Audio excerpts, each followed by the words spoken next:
عمل کرنے کے معاملے میں، دین پر عمل کرنے کے معاملے میں رخصتیں تلاش کرتے ہیں، گنجائشیں ڈھونڈتے ہیں، حیل و حجت سے کام لیتے ہیں، بہانے کرتے ہیں، تاریخیں دیتے ہیں، بس میں عمرہ کر رہا ہوں اس کے بعد میں نیک ہی ہوں، کے بعد 2 بچے رہ گئے شادی کر لوں پھر اس کے بعد انشاءاللہ میں مسجد میں ہی ہوں۔ تو دین تو آپ کو یہ کہتا ہی نہیں آپ سارا دن مسجد میں بیٹھے، دین تو کہتا ہے 5 وقتہ جماعت کے ٹائم ضرور آ جایا کرو۔ ہم بہانے کرتے ہیں، اور بہت سارے لوگ ایسے ہیں، میلاد منانے کا سب سے بہترین وقت پتہ کیا ہوتا ہے؟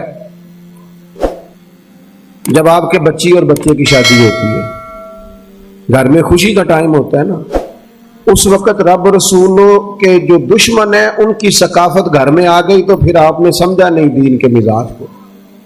میں تو دیندار مانتا ہی اس بندے کو ہوں کہ جب اس کے گھر میں شادی ہو تو پھر پتہ چلتا ہے کتنا دیندار ہے۔ مسجد میں تو سارے دیندار ہوتے ہیں، کل جنازے 10ویں چیلم پہ سارے دیندار ہوتے ہیں، یہ تو پتہ ہی تب چلے گا بھائی جب تیرے بچے کی شادی ہوگی۔ اب تو شریعت کے تقاضے کتنے پورے کرتا ہے، تیری خوشیوں میں اللہ رسول کا ذکر کتنا، اب تیری توانائی کا پتہ چلے گا کہ تو نے برادری سے، قبیلے سے، رسموں سے بغاوت کر کے نبی پاک کی پیروی کی ہے، یا تو حضور کی شریعت ایک طرف تھی اور رسم و رواج ایک طرف تھے اور تو رسم و رواج کا قائل ہو گیا۔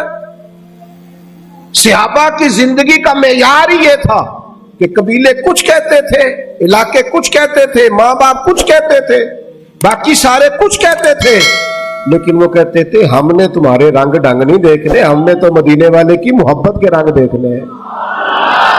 بغاوت کی ان لوگوں نے بغاوت، لوگ کہتے ہیں جی سارے یہ کر رہے ہیں، نیکیاں جمہوری ہوتی ہیں؟ ملک جمہوری ہے، نیکیاں نہیں جمہوری ہوتی ہیں کہ سارے کریں گے تو پھر میں کروں گا۔ نیکی نیکی ہوتی ہے۔ جناب صدیق اکبر کو پتہ چل گیا نا حضور کی غلامی کرنی ہے، پھر انہوں نے باقی شہر کا انتظار نہیں کیا کہ وہ بھی کلمہ پڑھے گا تو پھر میں پڑھوں گا، انہوں نے کہا بس ختم ہو گئی بات، ہمیں سمجھ آ گئی ہے، اب ہمیں کسی اور کی ضرورت نہیں، ہم دروازہ رسول کی غلامی کرتے رہیں گے۔ میرے عزیز، والہانہ انداز میں حضور کی غلامی، جہاں نبی پاک کا فرمان آ گیا کسی اور چیز کی ضرورت نہیں، جہاں حضور کے دین کی بات آ گئی فقط دین اسلام پر عمل ہوگا۔ جب تک یہ مزاج نہیں بنتا، ہم یہ ابھی کچھ عرصہ پہلے کی بات ہے، لمبی نہیں، فیملی میں برادری میں شادی تھی قبیلے میں ہمارے عزیزوں میں، تو میرے دادا جان سے مشورہ لیا انہوں نے کہ میرج ہال میں شادی کرنی ہے، تو دادا جان ناراض ہو گئے، کہنے لگے کڑیاں کرو ٹوری دیا نے، میرج ہال نہیں جانا۔ یہ بھی 15-18-20 سال پرانی بات، لیکن اس کے بعد میرج ہال کا رواج آیا تو دیہاتوں میں بھی بن گئے میرج ہال، کوئی حرج والی بات بھی نہیں، کوئی ایسی سخت بات نہیں، لیکن ایک آپ کو بات سمجھا رہا ہوں کہ ہر آنے والا رواج ہم پر حاوی ہو جاتا ہے کہ نہیں ہو جاتا۔ تو مجھے ایک دفعہ ایک دوست ہے میرے، میں نے ان سے کہا قرآن جی سیکھ لیں، کہنے لگے زبان موٹی ہو گئی ہے، میں کہ موبائل پہ سارا دن چلانا ہے تو یہ نہیں، تو آخیا عمر بڑی ہو گئی سیکھیا نہیں جاتا، واٹس ایپ تے تینوں کرنا آ گیا ہے، اس کے لیے تو نے کوئی مطلب بہانہ نہیں کیا کہ اس عمر میں سیکھوں۔ یہ دفتروں میں کل آیا، ابھی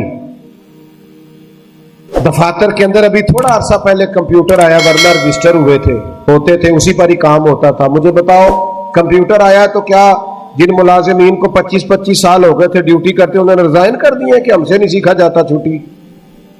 یہ لوگوں نے کورسز کیے، سیکھا ہے۔ عمر کا کیا معنی؟ بہانے کرتے ہو؟ حضور کی محبت کی کوئی عمر ہوتی ہے؟ اس عمر میں بچے آئے تو وہ بھی غلامی کر رہے ہیں، بوڑھے آئے ہیں تو وہ بھی غلامی کر رہے ہیں۔ تو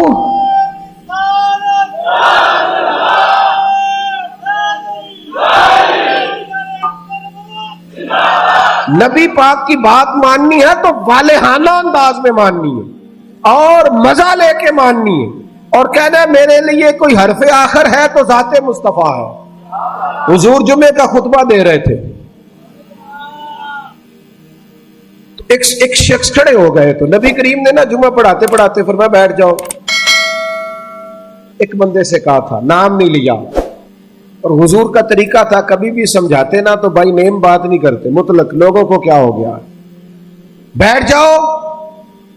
اس ایک بندے سے کہا تھا بیٹھ جاؤ، ایک ذرا اس کونے میں تھے، مسجد کی گلی میں تھے، ان کے کانوں میں آواز گئی بیٹھ جاؤ، وہ وہیں بیٹھ گئے۔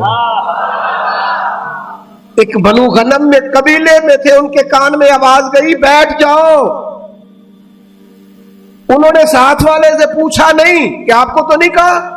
کس کو کہا جا رہا؟ کانوں میں آواز گئی بیٹھ جاؤ، تو جہاں کوئی تھا وہ وہیں بیٹھ گیا۔ نماز کے بعد محبوب نے پوچھا آپ کہاں تھے، آپ کہاں تھے؟ آپ حضور آواز آئی تھی بیٹھ گیا، بیٹھ گیا، بیٹھ گیا۔ جس کے کانوں میں آواز آئی وہ بیٹھ گیا۔ تو کریم فرمانے لگے نہ آپ سے کہا، نہ آپ سے کہا، نہ میں نے تو ان سے کہا تھا۔ عرض کی حضور آپ نے نام تو نہیں نہ لیا، ہم نے نہ کبھی قطرے پہ غور کیا اور نہ دریا دیکھا، بس جہاں تیری جھلک دیکھی وہیں ڈوب گئے، اور سانو قید سجن دا گہنا ہے، او جینج رکھے اونج رہنا ہے۔ نے کہا بیٹھ جاؤ، لہذا بیٹھ گئے۔ بہانے بازی کرتے ہیں۔ ایک نوجوان سے میں نے کہا داڑھی رکھ لو، تو کہنے لگا آپ دعا کریں۔ میں نے کہا روٹی بھی میری دعا سے ہی کھانا شام کو۔ دعا اس کے لیے آپ دعا کرا رہے ہیں؟ بھئی تو حضور سے پیار کرتا ہے اور یہ میرے نبی پاک کی میرا دل کرتا ہے، کتنے سارے آئے ہیں۔ کہا یکم ربیع الاول کے بعد جوان داڑھی نہ مڈائے، اور کوئی پوچھے کہ داڑھی رکھ لی ہے، کوئی یہ میلاد میں رکھی ہے، یہ میں نے میلاد منایا ہے اپنے نبی پاک کا۔ میرا دل کرتا ہے خاتون پردہ شروع کر لے اور یکم ربیع الاول سے برقع اوڑھ لے، بلا ضرورت بلا مجبوری گھر سے نکلنا چھوڑ دے۔ اور جب کوئی اس سے کہے کہ آپ نے تو ماشاءاللہ پردہ شروع کیا، تو کہے وہ حضور کا میلاد آیا نا۔ اللہ کرے اس سال لوگ کہیں کہ میں نے میلاد پہ کہا تھا، آج کے بعد سچ بولنا ہے، اس لیے کہ سچے نبی کا میلاد آیا۔ اللہ کرے ذہن بن جائے آج کے بعد دیانتدار رہنا ہے، اس لیے کہ میرے نبی کا سب سے پہلے لوگوں کو تعارف ہی یہ ہوا تھا کہ سچ بولتے ہیں، دیانتداری کرتے ہیں۔ اللہ کرے یہ سوچ بن جائے، ہم بہانے چھوڑ دیں۔ اور اگر آپ یہ کہیں سوسائٹی کر رہی ہے تو ہم سوسائٹی کے غلام نہیں، ہم رسول پاک کے غلام ہیں۔ اگر آپ کہیں معاشرہ کر رہا ہے تو ہمیں معاشرے سے کیا لینا دینا، ہمارا تو سارا تعلق ذات رسول کے ساتھ ہے۔ اپنی زندگی کو پوری طرح سمیٹے اور دروازہ رسول پہ لے آئے۔ پتہ ہے آپ کو رسول نے فرمایا جب امتی نماز پڑھتا ہے تو میری آنکھیں ٹھنڈی ہوتی ہیں، مجھے مزہ نہیں آتا سجدے میں، تو سجدہ کرتا ہے تو حضور کی آنکھیں ٹھنڈی ہوتی ہیں۔ اور میں نے آپ سے اپیل کرنی ہے کہ آپ جب نماز کے لیے کھڑے ہوں تو موبائل سائلنٹ نہیں کرنا ہے، اس کو بند کرنا ہے، کیونکہ سائلنٹ بھی توجہ اپنی طرف کراتا ہے، اور ہم نے توجہ ادھر ادھر کرنی نہیں، رب کی بارگاہ میں آ۔ یہ پورا میلاد کا مہینہ کوئی کہہ ہی دے گا نا آپ کو کہ بڑی تسبیح پڑھ لیجیے، لیکن یہ پورا مہینہ نا موبائل جیب میں تسبیح ہاتھ میں، انشاءاللہ تو کہہ دیں، اور سارا دن درود پڑھنا ہے رسول پاک۔ درود پتہ فائدہ کیا کرتا ہے؟ زبان کو میٹھا کر دیتا ہے، دل کو نرم کر دیتا ہے، روح کو تازہ کر دیتا ہے، اور ایک دفعہ پڑھو تو 10 رحمتیں آتی ہیں، 10 رحمتیں، اور پڑھتے رہو تو دائیں بائیں رحمت ہی رحمت رہتی ہے، ہر وقت ہی رحمت، ہر وقت ہی رحمت، ہر وقت ہی کمال۔ اپنا دل پورا لگا لو درود پاک کے ساتھ۔ اور ہر سال کہتا ہوں، اس سال بھی کہتا ہوں، میلاد پہ بھی نا پیروں کے درویشوں کے یہ سارے تو کہتے ہیں، میلاد میں سارے کہتے ہیں جی میلاد شریف کا لنگر ہے جی شفا والا، کہتے ہیں نا سارے، پھر کوئی عرض نہیں انشاءاللہ تعالیٰ، جو ساری قوم کھائے گی نعت خواں بھی وہی کھائے گا انشاءاللہ۔ شفا والا جو ہوا، پیر صاحب، خطیب صاحب، درویش صاحب سارے کھائیں گے وہی شفا والا لنگر۔ وہ میلاد والے دن بھی غریبوں کو تم لنگر صحیح کر کے نہیں دیتے، وہ بھی VIP کا لنگر ہی رہ جاتا ہے۔ خدا را اچھا کر کے تم کھانا بناؤ، اور جب وہ لنگر پکاؤ تو کوشش کرو کہ غریبوں کو بلا کے دسترخوان پہ بٹھاؤ۔ وہ ماڑا جدے بچے بوٹیاں نہیں کھاندے پوچھے گا نا اپنے والد نو کہ ابا جی اج بڑیاں رج رج بوٹیاں لبدیاں پہ، تو کمال ہو گئی ہے، یہ بریانی کمال ہے کیا؟ تو وہ ہو سکتا ہے ابا رو ہی پڑے، غریب آدمیوں کو پتر رج کے کوئی نہیں ڈکن لگا تو رج کے کھا جو میرے نبی پاک دا میلاد۔ لیکن یہ بھی تم نے VIPs الگ کر دیے، امیر الگ کر دیے، اس کا لنگر یہ ہے، اے ساڈا مہمان خصوصی، تو اس کو کیوں نہیں مہمان خصوصی بناتے جس کو 25 سال ہو گئے فجر کی اذان پڑھتے؟ اس کو کیوں نہیں مہمان خصوصی بناتے جسے 30 سال ہو گئے ہیں مسجد میں جھاڑو دیتا ہے؟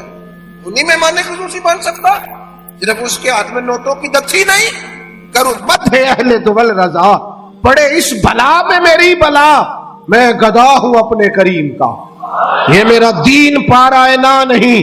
حضور کے غلاموں سے پیار کرو اور میلاد مبارکہ میں حسن پیدا کرو اور تازگی پیدا کرو، کسی غریب کی بیٹی کی بیاہ کی کوشش کرو تاکہ رسول پاک علیہ الصلوۃ والسلام کی امت اس بات سے فائدہ اٹھائے کہ حضور کا میلاد شریف آیا۔